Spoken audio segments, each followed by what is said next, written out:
The best thing that adults can do is listen to youth and respond to what they ask for.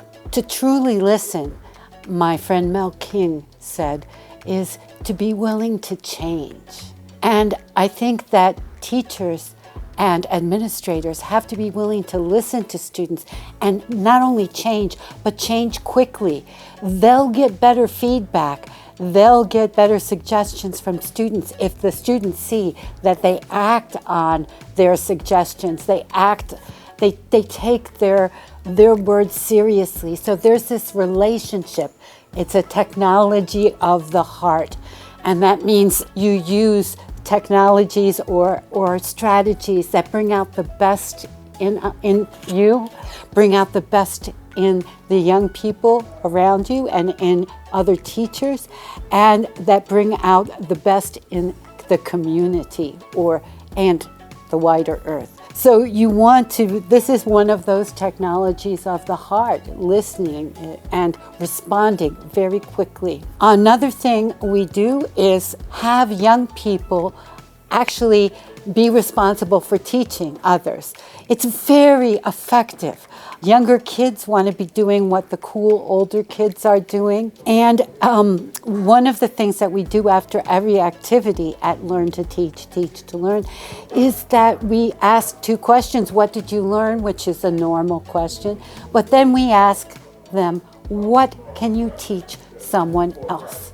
And what you might be able to teach a peer, but you also may be able to teach an administrator or a teacher. The second thing that we do, the last thing that we do, is during our professional development here that we call Developing Inventive Minds, we pair up teachers and students to develop new activities and units. So young people are involved, and the teachers actually in our program are surprised by how helpful, how creative, how effective young people are at coming up with ideas, build projects that build their knowledge. How to start? Well, first, there's always in a school pockets of hope, and teachers who can be collaborators, find those and start small. Start very small and start with something you're passionate about, because your enthusiasm will really inspire students. And the second thing you should do is find out what the students are excited about. Try to stay half a step ahead of them in learning it.